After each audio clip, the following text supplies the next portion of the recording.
So what are we to do? We need to destroy it, then the plague will stop, and Uther may see sense. And that's why you need Arthur. It was so funny, because when I heard that they were doing it, I sort of went in and looked it all up, and I sort of went to my mother and I said, you know, I don't want to play Guinevere.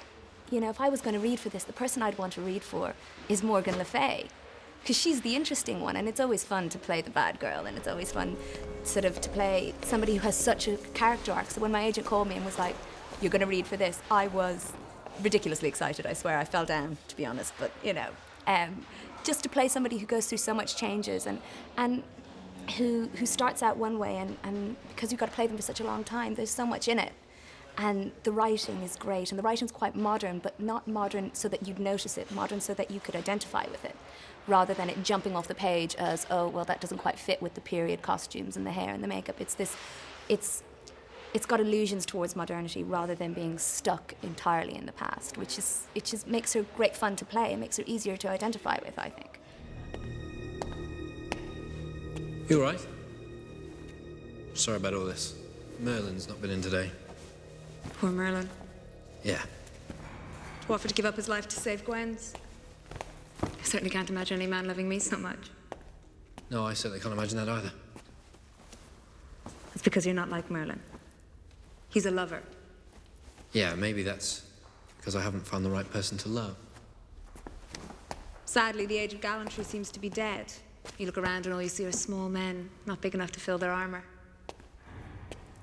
There's not one of them that's able to stand up for what is right.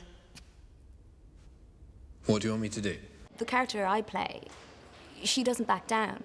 She gets an idea into her head and she runs with it, and she has a huge social conscience.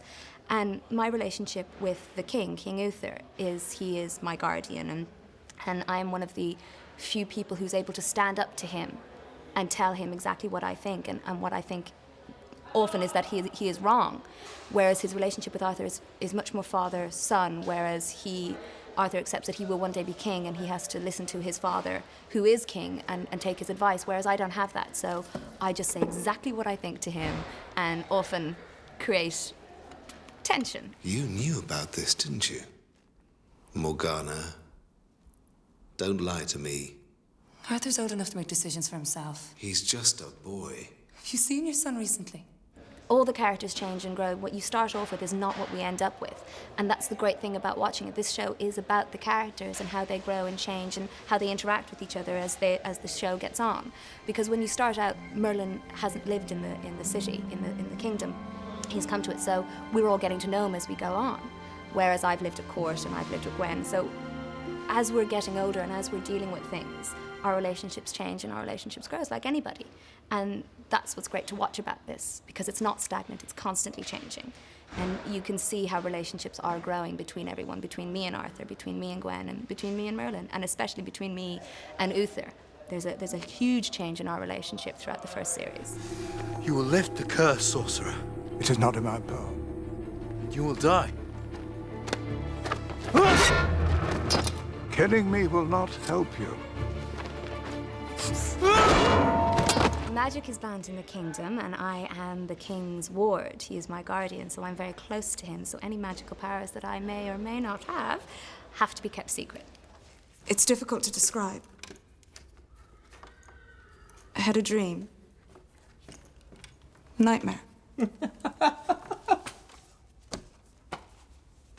You really are very sweet, Morgana.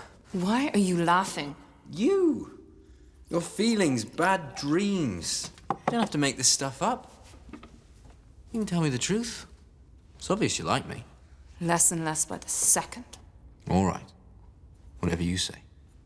You're intolerable. I have no idea what's going to come out. I have no idea where they're going to go with my character. So the powers that I have now are a hint of what I'm going to have, which is the really interesting part, you know? And would you like to know what the power is? Yeah. Go on. I have dreams that tell the future. I have dreams that tell the future which I use in order to save people's lives. And you say the well is full of it?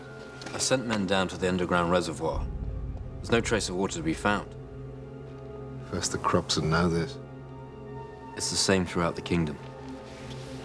There's precious little water anywhere. Gaius, can you offer any explanation for this? I cannot think of a scientific explanation. I can only conclude it's the result of sorcery. I believe you're right. It is the work of magic. The kingdom is under attack. Well, Luther is your typical warrior king. You know, he rules by force. But that isn't to say that he isn't a gentle man. I think he fears magic, and he rules out of fear. But at the same time, you do see the softer sides of him. He does know right from wrong. Merlin was meant to inform you that I wouldn't be back till later today. Have you some kind of mental affliction? Probably. I'm looking into it, sire. Well, I hope for our sake you find a cure. Or we'll find ourselves with a food shortage on our hands. Food shortage.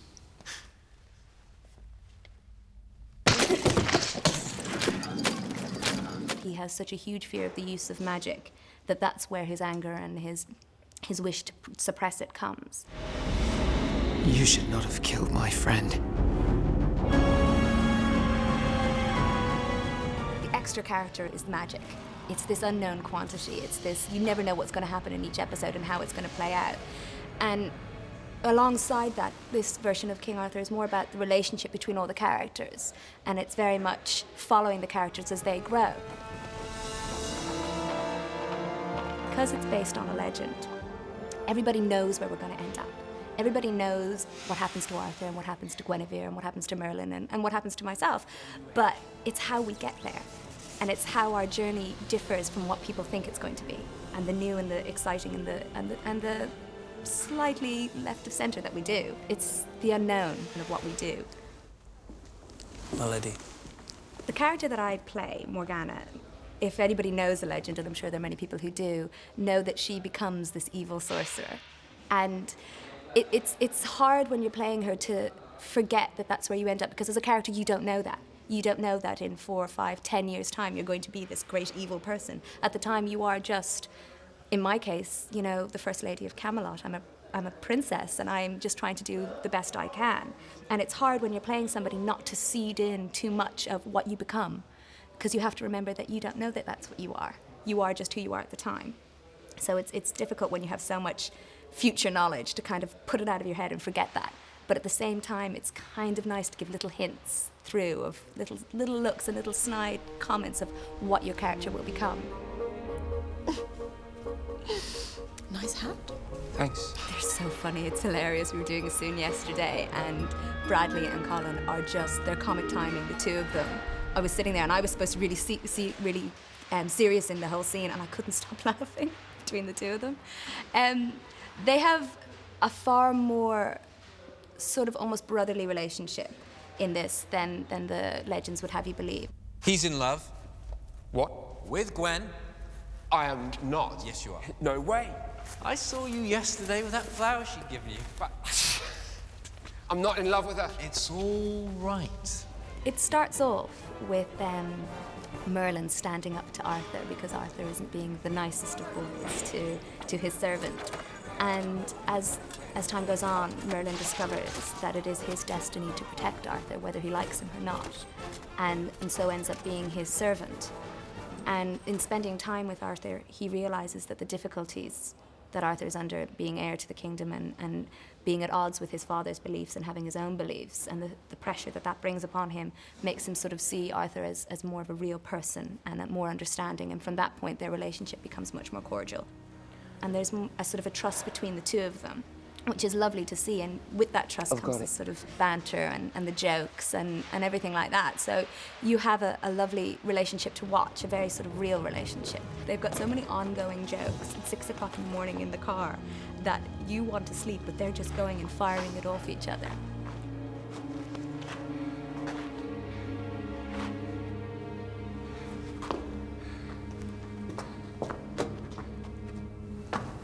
That means you go the other way and cut him off.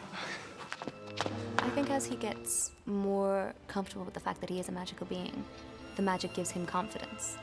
And he realizes that his destiny is so important. And so at the start, he is this sort of shy and gawky sort of country boy who's come to the big city. And then he realizes that it's his destiny to, in a way, save the big city. So the change in him is very apparent at that point, and he becomes more comfortable with his powers and more powerful in them as well at the same time. So you get that nice change from the first episode on. How's Merlin? If Arthur comes back with the antidote in time, he'll be fine. And he'll be fine. You should be with him. I'll manage. I know what he means to you. Go. Thank you. The relationship between me and Gwen is quite close. It's similar to the Arthur-Merlin relationship. And I care a great deal about her, and we spend a lot of time together.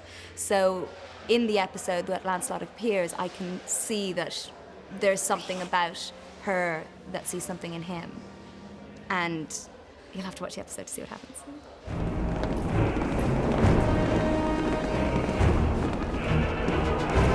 We film in France, in the most fantastic chateau. When we all first came up to it, as a cast collectively stopped and in awe, because this was exactly how we thought Camelot should look.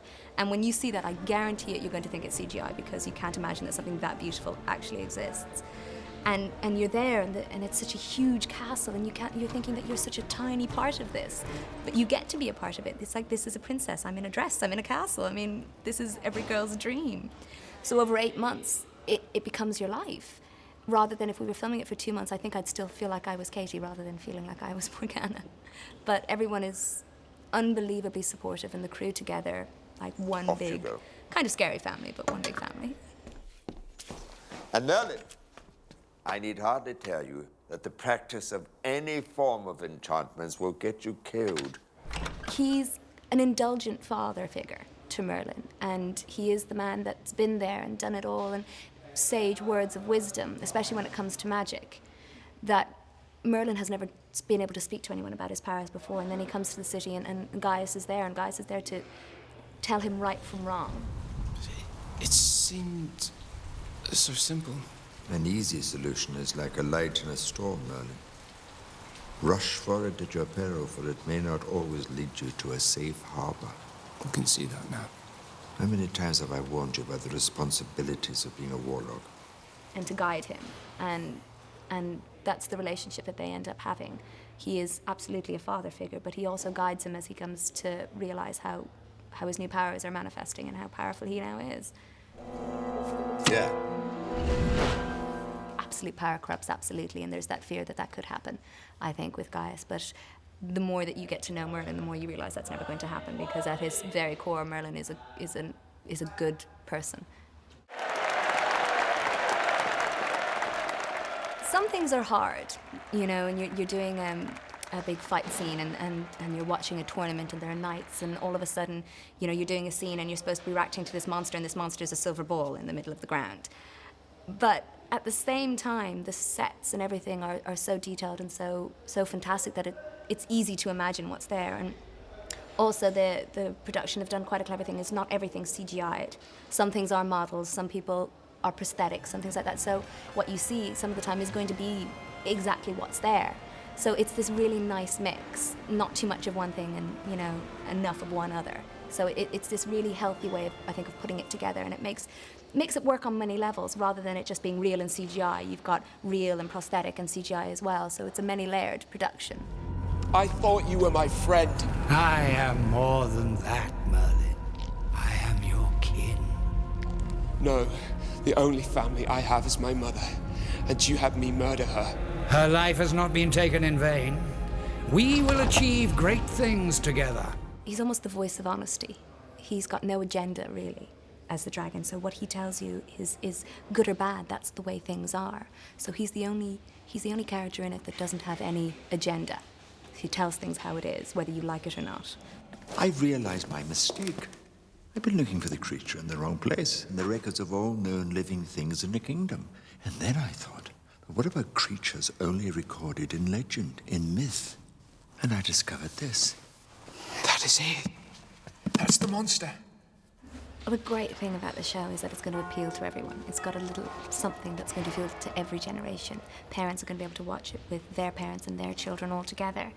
And when we saw the first episode back, when you're reading the scripts, you forget how funny it is, and how much colour and how rich it all looks. So it's got something to it for everyone as the season goes on. it gets a little bit darker and a little bit more sinister, but at the same time, it still has magic and creatures and sets and everything that's going to appeal to little kids and to their older siblings. And with the characters being the age that they are and the change that they're going through, sort of trying to manage turning from teenagers into adults, it'll appeal to those people as well. And because it's not rigidly stuck as a period piece and it's got that modern element to it, I think people will find it easier to identify with. When it comes right down to it, it's just a fun show. And everyone, I think, is going to find something that they're going to enjoy out of it.